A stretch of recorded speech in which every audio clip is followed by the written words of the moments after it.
Hello, YouTube family. This is Professor Frederick Torrey T. Green coming to you again with the color of truth.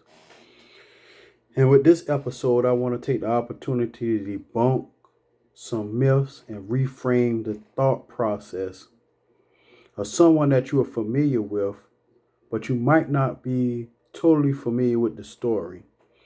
I want to talk to you a little bit tonight about Rosa Parks. Now, a lot of you have heard about Rosa Parks, and Rosa Parks been taught in a lot of schools, but I don't think that we was given the right information about Rosa Parks.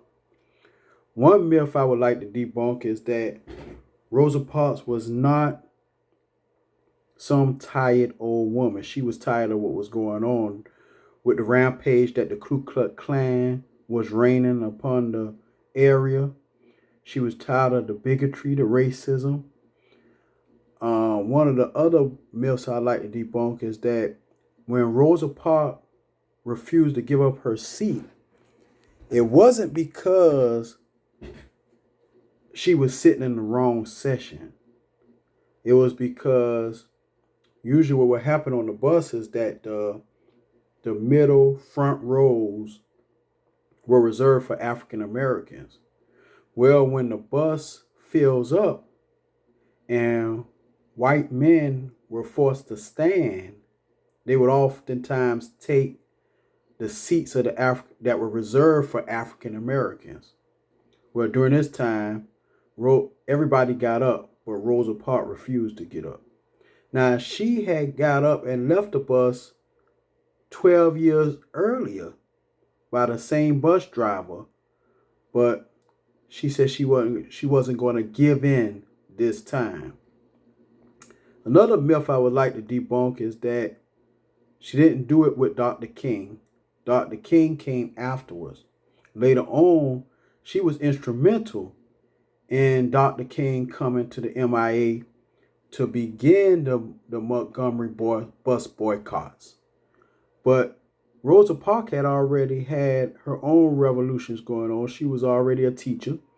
She wasn't some tired old woman. She was 42 years old at the time, so she was fairly young.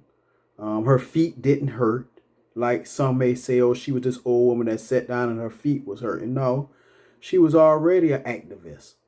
Matter of fact, let me shed a little bit of light upon this on you.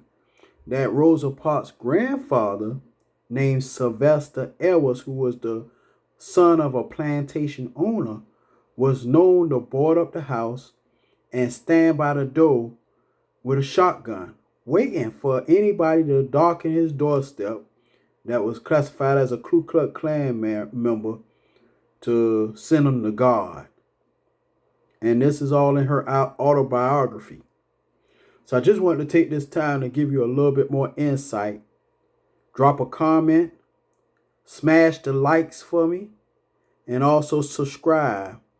And then when you subscribe, hit the notification bell. Every time I drop a video, you will be notified that a video dropped so that you can be inspired, uplifted, and you can learn a little bit more about our history that was stripped. I was once taught that if you strip someone of a knowledge of self, then they can't achieve anything. But in order to know, it allows you to be able to grow.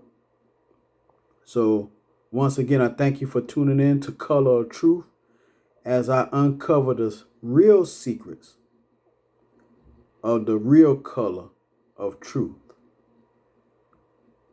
I dropped a video of the autobiography and also some other information in the description link.